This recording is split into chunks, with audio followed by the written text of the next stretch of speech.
to Clearing the Wreckage Podcast. It's the voice and your host, Kareem A. Rashid. And once again, I don't know what you got going on. You could be getting on the toilet, or you could be getting off the toilet. Hell, for all I know, you could be wiping your tushy. But I know that I'm ready, and so I hope that you're ready to clear the wreckage. Yes, indeed. What's going on, my wreckage clearers? What is up with you today? Ooh, it's so good to be back with you. I went out of town on a little vacay, and that was nice. Now I'm back to business. Back to business. And you better believe when I was on vacation, clearing the wreckage did not stop. I was taking time to look inside so that the wreckage can begin to clear. Yes, this is an everyday thing. And you know what? If you're listening to me every single week, I believe that you are part of this community and that you are committed to clearing the wreckage on a daily basis. Yes, and I believe that because as I walked into the coffee shop and sat down, I am starting to see this light shining around you now. I am starting to see that you are no longer acting like a kid. You are growing up. I am starting to see that you have actually been applying these things to your life. The stuff that we talk about each week in our imaginative coffee shop. Yes. And so I just want to say I'm so proud of you. And I want to thank you for being committed to becoming a wreckage clearer. Yes. Yes. But I just want to state something right now. You know, I never thought that I played a role in anything. I never thought I played a role in anything. I never thought I had a part in something. Remember last week's conversation where I talked about, oh my gosh, everybody has a role. Everybody plays a part. You know, as I was screaming, being a victim and blaming everybody else, I still had a part in all of that. Yes, but I didn't think I did. I really never thought I played a role in anything. I don't talk about nothing. Everyone and everything was at fault. Everything and everyone was responsible for my actions. They were even responsible for my thoughts. Wow. How does that make sense? Make it make sense, you know? Well, it didn't, because I was insane and I needed to come to believe in a power greater than myself to restore me to sanity, because I was doing the same thing over and over, expecting a different result. Folks, that is the definition of insanity. I was thinking the same way and I was expecting a different action to come out. Somebody please tell me how that's going to happen.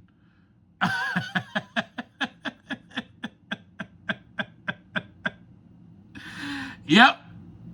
I was obsessing over the same anger or the same problem over and over, or the same thing that somebody did to me 15 years ago or during my childhood. And I was expecting to be different. I was expecting a different result besides going and running and hiding and trying to escape to numb those feelings. Well, no, because I was just a baby, remember? So when I was irritated, doggone it, I needed the bottle. Don't let me start preaching up in here. I'm ready today. I'm ready. Are y'all ready to clear the wreckage? Let's go. Let's get it. So the episode today and our conversation will be, this was a vital step and a vital vital. When I say vital, I mean it is imperative. And it was imperative for me, and it is imperative for you, my friends. Because if you're going to be a wreckage clearer, it is imperative for you to admit to God. Yes, I said that word, admit to God. Oh, some of you are like, oh, well, I don't really, believe in, here he goes talking about God again, that guy. Is that all he talks about? Well, let me tell you this. I needed God to help me to clear the wreckage, doggone it. And I need God day by day to help me clear the wreckage. Because God is the one that is actually clearing the wreckage. He's giving me the power to clear the wreckage. Don't let me start preaching up in here. Hey, it ain't Sunday and I ain't no pastor.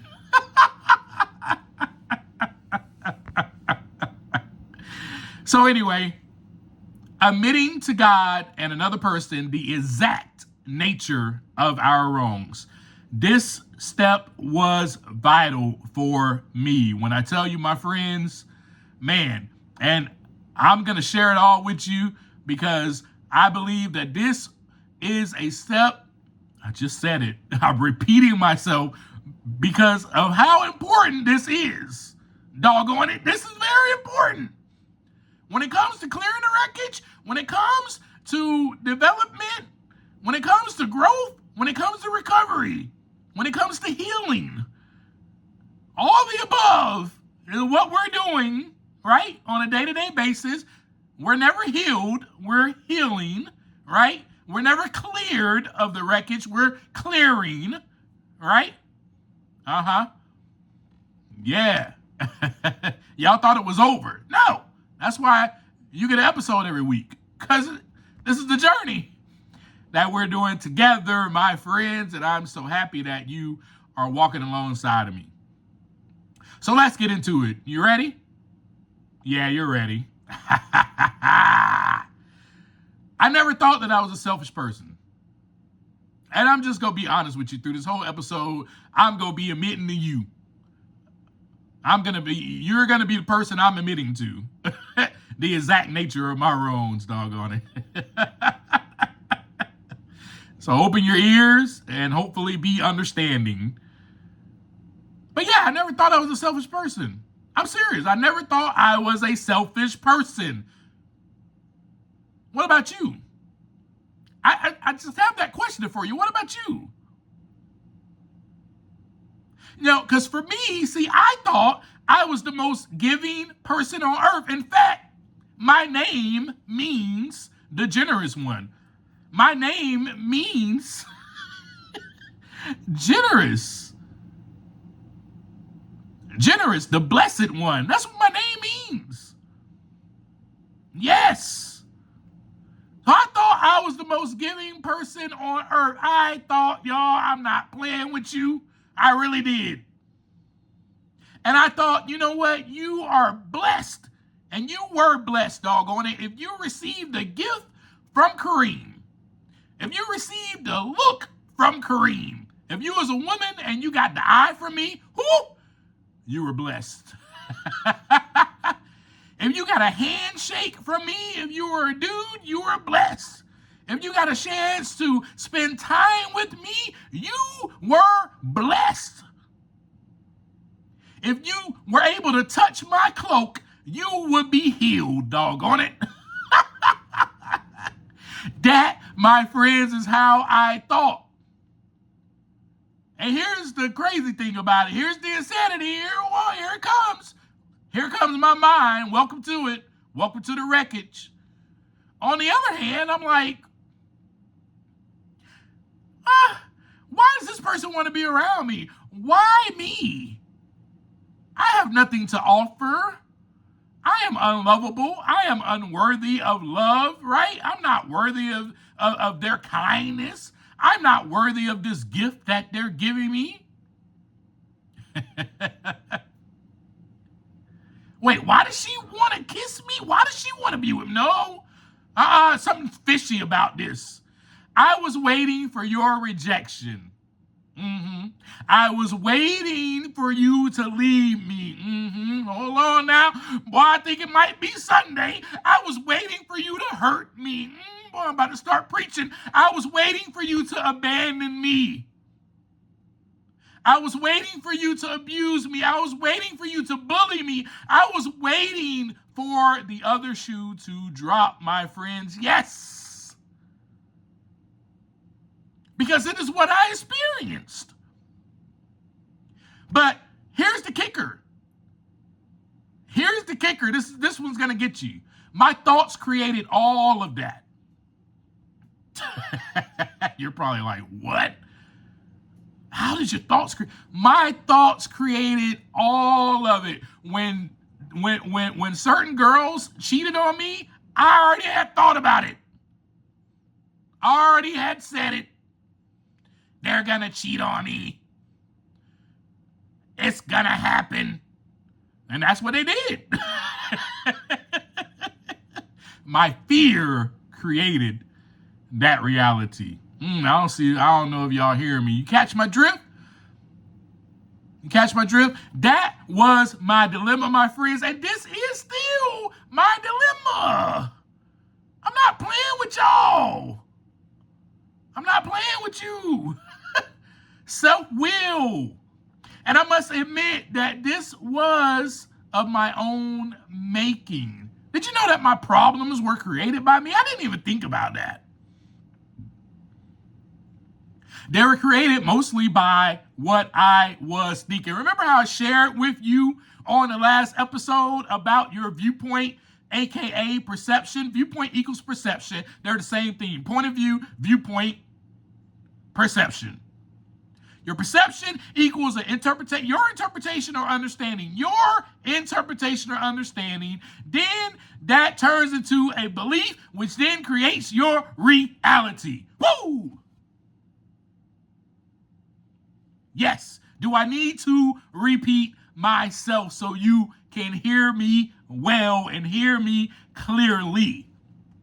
So let me clarify it for you. Your thoughts come first and then the action. Yes, my friends. And I will say this to you over and over and over again in further episodes because that is what we do. We think about it and then we act on it. The thought has to come first. The action does not come first. The thought has to come first. Yes. But I also did not know that I was in bondage. I was a slave to my thoughts. I was a slave to my thoughts, which led me to being inside of a cage. A cage with a sign on it stating, this animal is an endangered species. Yep. Then under that title, it goes on to say, this animal is an endanger to himself. This animal is endangered and an endangered species due to the way that he attacks other animals. So do not get too close to the cage. If this animal feels threatened in any way, he will attack you. If this animal is frightened, he may run and hide. If this animal does not feel safe, he may try to escape. But folks, we are doing all that we can to tame this animal, but we are failing. Soon, this animal you are looking at will be extinct. It will die due to the way it harms itself. Mainly harming itself, not others, but also the harm that it does to others. But as you can see, this animal is beautiful. I mean, look at it. A rare beauty, an amazing species, but the problem is within the animal. This animal has no self-control. He acts out of self-pity, self-delusion, and 100 forms of fear. If only we can get this animal to recognize what it is that is keeping him captive, which is only himself, then he may be freed. He will then see the beauty within and how amazing he is, how wonderfully created he is by his creator. And then he will begin to desire to connect with his creator and others in a genuine way. We conclude by stating that this animal will finally begin to walk in the sunlight of the Spirit, paw and paw with his creator and the rest of the animal kingdom. He will begin on a journey of true self-discovery, and he will begin to know who he really is, and progressively, day by day, become who he was meant to be. Folks, that is why, and this is why, it was important, and I mean vital, to admit to God and another person the exact nature of my wrongs, and I am saying the same to you, because we are both on this journey, and we are going to walk hand in hand, and we are going to clear the wreckage together. Now, when it comes to admitting to God and to another person the exact nature of our wrongs, some may say this is a confession of sin. I just say admit your crap. Stop walking in your doo-doo. Stop walking in your poop. Stop leaving your poop all over other people's yards. And clean your crap up. Oh, it was my dog's. It was mine. I'll pick it up. I'm sorry. You know what? That was very selfish of me to allow my dog to take a poop in your yard and not clean it up. Yes. Own up and take responsibility for your actions. That is what I had to learn to do. That's all this is. That's all this is. You don't have to look at it from a religious point of view or anything like that. Oh, this sounds religious. No, it's just about having accountability, owning up, taking responsibility for your actions. And so for me, as you know, that first part was kind of easy, that admission to myself. You know what I mean? Like, that part was it was kind of just there. It was easy, right? It wasn't that hard. At least not after I became aware, remember, of all that. And then I acknowledged what I became aware of. It's easy. It was easy because I was at the admitting stage. I shared the 4 A's with you, episode 32 and 33. Go back to listen to those if you need to relearn that. So yeah, I mean, and it's easy, right? Even when you mess up and you finally know you did.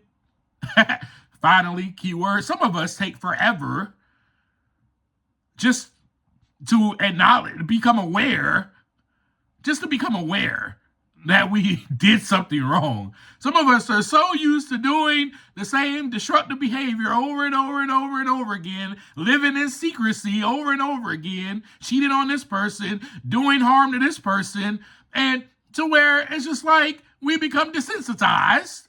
That was me, by the way. That was me. I was desensitized to my own behavior. I didn't know I was doing anything wrong, remember? I told you. I didn't know I played a role in anything. I was like, nah, everybody else is to blame. Not me, buddy. I ain't do nothing. I ain't do nothing while I'm over here guzzling a fifth of whiskey. I ain't do nothing. That's why I'm drinking, because of them. They making me do all this. As if somebody put a gun to my head, had me handcuffed to a chair, shackled by the legs of the chair, and say, hey, here's the bottle. If you don't drink this, I will pull the trigger. That's not what happened. Now, if that was the case, yes, then I could blame that person that tied me up and that was going to kill me. I could be like, nope, you know what? Nah, he made me. He definitely made me. I was going to die if I didn't drink it. I was just going to die. No. But that wasn't the case. I thought about it, and then the action came. I chose my own destructive behavior. Right. So, but let's just play with this. Let's say, so it's easy, right? It's easy. When you mess up and you finally know you did, it's kind of easy. Kind of easy to be like, dang, I shouldn't have said that. Man, you know what? Dang, I shouldn't have done that. You can kind of acknowledge and admit and accept that, right? The hard part is actually going to the person. It's kind of easy for you to just admit that to yourself. Be like, oh man, why did I do that? Why did I say that? I shouldn't have said that. It's easy. Why is it easy? Because God lives inside of you. That is your conscience. Don't make me start preaching up here. There is a spirit that lives inside of you that tells you right from wrong. So anyway, let's move on. But the hard part is actually going to that person when you screw up, or when you screw them over, or when you hurt them, or when you say something to them that you should not have said, or when you yell at them and you should not have raised your voice. You know, I'm guilty of that. I'm human, right? It's hard. It's hard to be like, hey, I apologize for what I said. I apologize for raising my voice. I should not have raised my voice in that way. That was impolite. It was rude. It was cruel. It was disrespectful. And quite selfish of me, actually. I was reacting emotionally instead of stopping and thinking about my actions. Right? That's hard. That's hard. It's hard to just own up all the way the exact nature of your wrong. I'm not talking about just saying, hey, I'm sorry. That's not owning up to anything. That is not admitting to God and to another person the exact nature of your wrongs. Let's get that part straight right now. We're not talking about going up to somebody and just saying, I'm sorry. What are you sorry for? That's going to be my next question. If you walk into me and be like, hey, I'm sorry, I'm going to be like, what you sorry for? Because I'm sorry, I don't accept your apology. Because I don't know what you're apologizing for. Right? So it's about owning up completely. That is what this step is about. It is about owning up, taking ownership of my own thoughts that produced my own actions, and what was I thinking that led to those actions. The exact nature. That's the exact nature. Did you hear me explain that? It is about me. Again, I'll repeat it. It's about you and I taking responsibility, taking ownership of our actions, and taking ownership of our thoughts that led to that action in a nutshell. And what is it that I was thinking that led to the action? Because again, thoughts come first. That's the first wave. Whoop! First sound wave that comes in. Boop, boop, boop. You think it, and then you do it. So the exact nature, admitting the exact nature of your wrongs is admitting all of that. That's what that is. So when I did this, I sat my mentor aside And we're using that word for the rest of the world because not everybody that's listening to me is in recovery. I know that. But that is a recovery term that we use is called a sponsor. But I sat down with him, and of course, I wrote everything down first, and I said it out loud to God. This is why I acted the way I acted. These are the thoughts that I had that led to those actions. And you know what? Most of it was fear. Fear. Fear. Fear. I cannot say that enough. Fear. I was a terrified little kid. I was terrified. You know what I was terrified of? I already shared it with you. That you were going to leave me. That you were going to hurt me. That you were going to reject me. Yeah. That you were not going to accept me. That you were going to judge me. I was terrified. Terrified of that. Yeah. So, for me, I'm not about to apologize to you. I'm not about to apologize to you because I'm terrified. I'm terrified of you, and I'm terrified of what you're going to think of me, and I'm terrified that you are now going to neglect me, reject me, not accept me, and leave me and hurt me. As a matter of fact, I'm terrified that you're going to retaliate because of something that I did, and you're going to be offended by it, and you're not going to forgive me. You're not going to accept my apology. And because of that fear, it led to my bad behavior. Catch my drift? So I wasn't going to own up to anything. Because in my mind, as I shared with you last week, right? They the ones who made me say that. They the ones that made me do that. If it wasn't for them, I wouldn't have had done none of that. None of that wouldn't have happened. That was my thinking.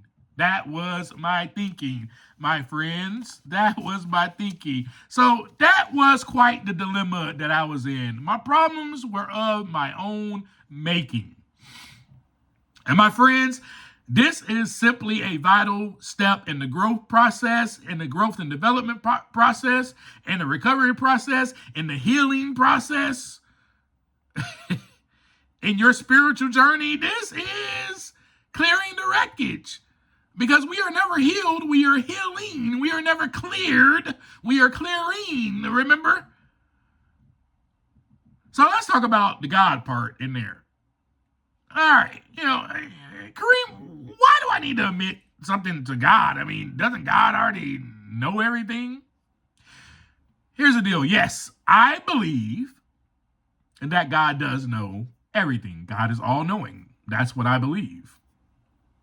And yes, so God does know what I've done. God knows what you have done. And so that's where your question comes from. Well, if God already knows, then why do I need to admit it? Because it is about healing.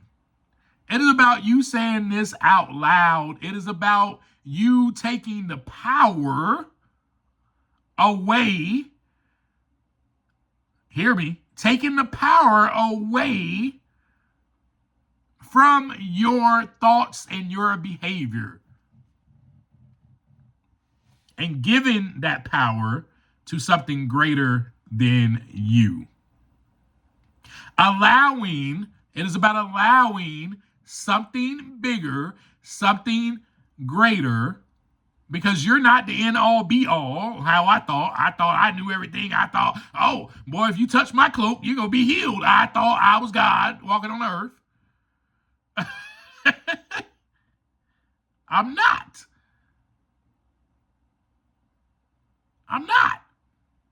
And neither are you.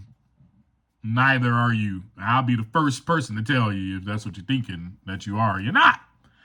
So here's what it does. When we do that, when we admit to God, and then when we admit it to another person, it leads to profound emotional and spiritual healing because it promotes humility, accountability, all while breaking the cycle of secrecy, guilt, and isolation that often fuels those destructive behaviors. Parentheses, wreckage. Wreckage equals destruction. Destructive behaviors. Wreckage and destruction, they mean the same thing. Destruction is a synonym of wreckage. So that's what we're talking about here. So we're here to clear that, right? We're here to clear that wreckage. We're here to clear those destructive behaviors. This is a way to clear it. Simple, point blank. Because for one, you need the forgiveness of God. And you need to experience God's grace. You need to experience God's grace.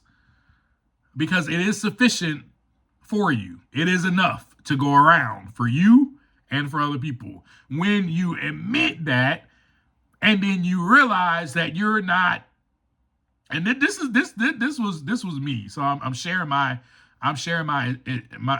experience with you. Remember how I thought, if you have been listening to me all the way up to now, how I thought I deserved punishment. So guilt and shame was my makeup.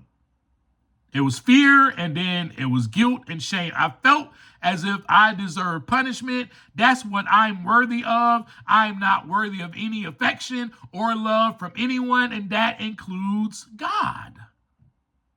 So with that being said, when I admitted to God, when I wrote that stuff down in my journal, everything that I did, who I became, and why did I do what I did? Why did I say what I said? When I did that, and the God that I knew back then, at least, was going to be a God that was going to condemn me and punish me. Because wait, isn't that what I deserve? Isn't that what I deserve? I messed up. I blew it, so I deserve to be punished. This is how I thought, my friends. This is how I thought. So I was sitting there waiting to be smited. I was like, oh, here comes the lightning. Oh,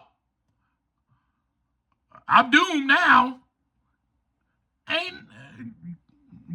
I'm not going to heaven. After admitting this, no. There was fear again. But it helped me to embrace that fear. And when I embraced it, I received God's grace. Nothing bad happened to me. In fact, it felt like a weight was lifted off of my shoulders. It felt like I was being free. I was being released from the cage, from the bondage of self, if that makes any sense. So practicing this also facilitates a deeper sense of peace and wholeness. When I admitted to God and to another person the exact nature of my wrongs, when I sat down with my sponsor, aka mentor, we'll call it mentor, I keep saying sponsor, I'm sorry, and I shared that with him, it brought about a sense of peace. I felt relief. I felt I ain't got to carry all this guilt, all this shame around anymore.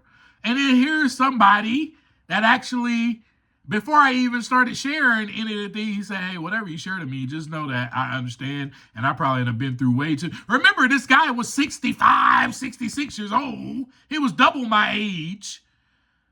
So he just reassured me. Nah, been there, done that. Whatever you're about to say to me, been there. So there's no judgment here. He made it a safe space for me. So I don't know who it is for you. It could be a priest. It could be a therapist. It could be a friend.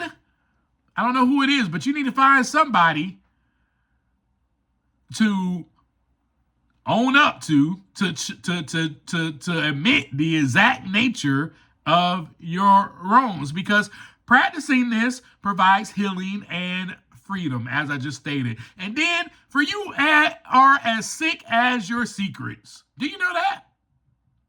Do you know that? You probably don't even know that. You probably don't even know that you're sick. I did not know that I was sick.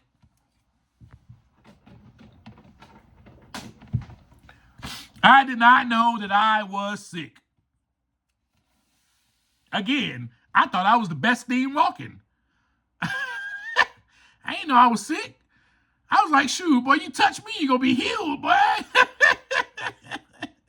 I heal sickness. I ain't sick. The rest of y'all are sick. The rest of this world, woo, boy, y'all need some help. Y'all are sick. That is how I thought, y'all. And then on the other hand, I thought, well, I don't deserve any good things to happen to me. I am unworthy of love and affection. Nobody is going to stay and stick around with me because I'm no good. They don't need to stick around. They need to leave because I'm just going to sabotage everything. That is how I thought. And that was a secret. That was a secret that I was holding in. And I was sick. It made me sick. But guess what? We are taught to hide. We're taught to hide. As little kids, we are taught to play hide and seek. Yeah, don't act like you remember that game. You remember that game, hide and seek, huh? Yep. Hey, all right. I'll count. I'm going to go count the 10, close my eyes, and y'all run and hide. And then the person that I cannot find, or the person that you cannot find, wins the game.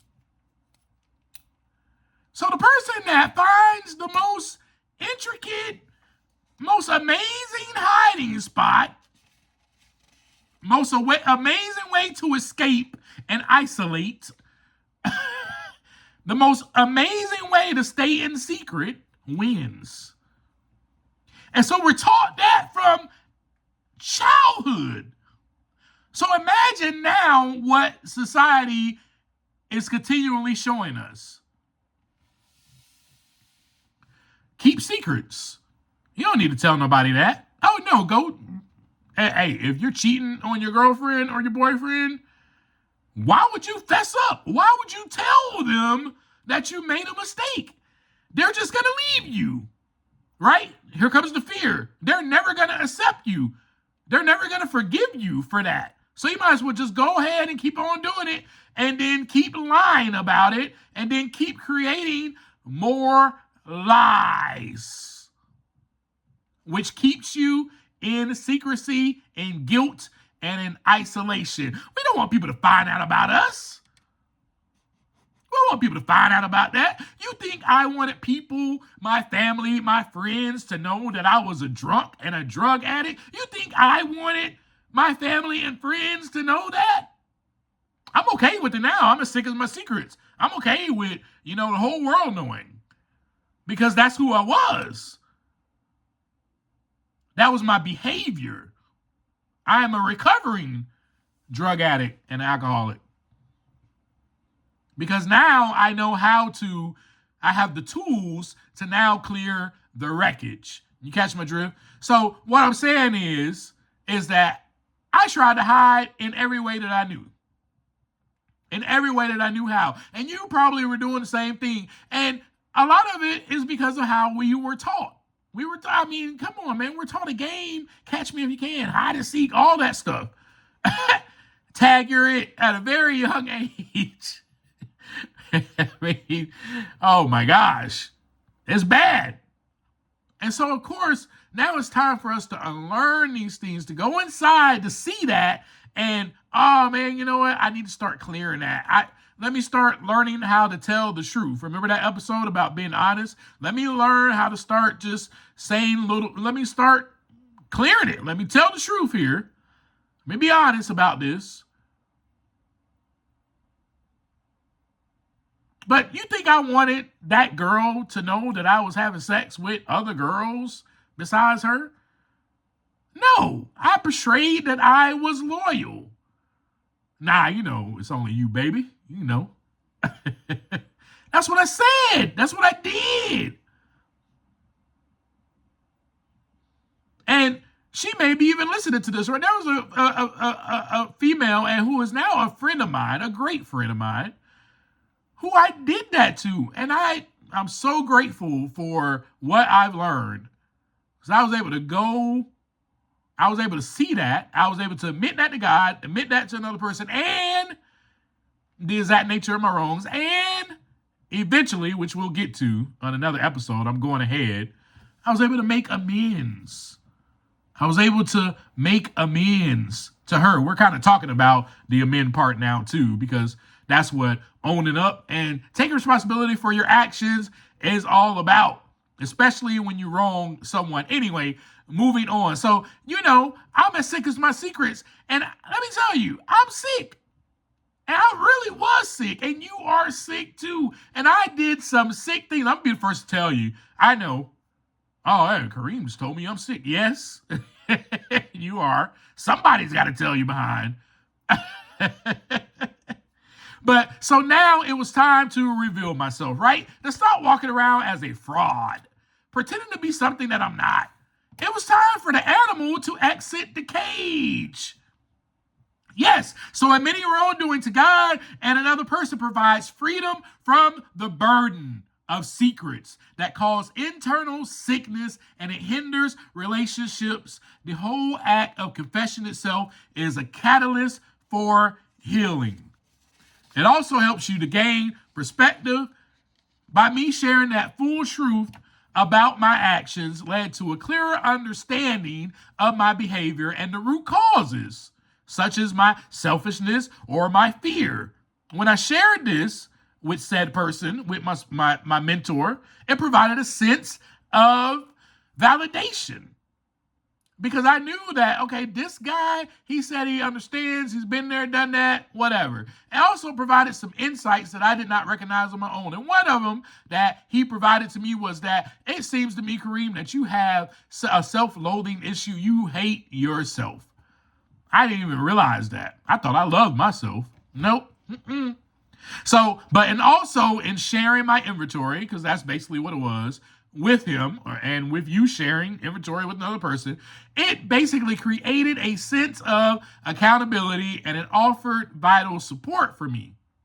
My sponsor listened without judgment, my mentor, and he provided encouragement, which was crucial for me because I was facing those uncomfortable emotions and or truths, right?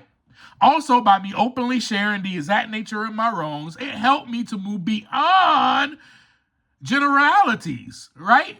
And take ownership of my specific actions and my attitudes. Remember how I said sharing the exact nature? And by sharing that exact nature, it made it harder for me to excuse or minimize my behavior, which was a key step and is a key step in changing my patterns. By doing this, it breaks the cycle of denial. So now I can just look at myself. I don't have to deny anything. Yep, I did it. And own up. And this is what I did, and this is why I did it. This is what I was thinking, and that's what led to it. I was afraid of this and that. Right. And then finally, by sharing this, it facilitates forgiveness. Because that forgiveness first comes from God, right? But also confessing this to a fellow human being is a significant part of the process for receiving and accepting forgiveness. It also allows for the potential to make amends, which is a key part of restitution, which is what I was about to get to. So this step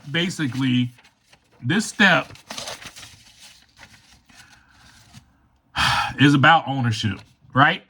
It's about ownership, it's about humility, it's about accountability, and of course, forgiveness. And what I did not know, folks,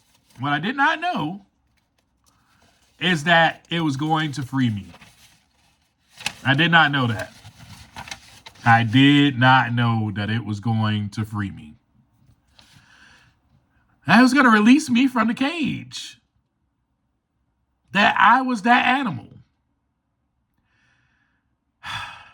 And it really did produce such a freedom. I did not know that that was what was going to happen. I did not know that that was going to be the product of me sharing the exact nature of my wrongs. But it gave me such a freedom that I never experienced, a peace that I never experienced. When I tell you I felt the weight lifted off of me, I felt something going up off of me. The guilt, the shame, the weights that were holding me down. It's like I needed a spot. I needed God. I needed a spot. I needed someone to grab that barbell off my chest. I needed someone to keep it, to take it away from me. I needed that. You know how it is. You're in the gym and you're struggling. You really are denying, like, oh, you thought you could lift this amount this many times. You're in denial. I needed that to stop happening. I needed to stop feeling like that. I needed to stop feeling like I am the end all be all. I needed to stop feeling guilty. I needed to stop being in shame. I needed to stop being in fear. I needed that spot. I needed something bigger than me, something greater than me, and I needed I needed a spot. I needed somebody there, tangible, to help me let go of these things. So I needed to allow God to take my burdens. I needed that support. I needed that listening ear. And you need the same in order to clear the wreckage. That's why I'm here. That is why I'm here. So let's clear together as one. We need each other and we need God's forgiveness. We need each other's forgiveness as well.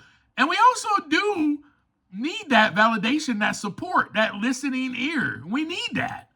You know, some people are, I don't need validation. We need that as humans. We need that type of connection. We need that support system. And that's what I'm here for. So guess what? You can DM me at Clearing the Wreckage Podcast on Instagram. And we can talk. Because I am here for you. You can message me anything, any question, anything you have. I'm here for you. And eventually, soon, I'm gonna do something that's going to actually bring my audience, bring the Wreckage Clearers even closer into my journey. Okay, so be looking forward to that. I'm not giving you all the detail right now, but just look forward to that. But we need each other. We need each other's forgiveness. We need to know that other people understand us. We need to know that somebody is there listening. We need the healing power of God, and we need the forgiveness of others. And truthfully, I needed to forgive myself, and so do you.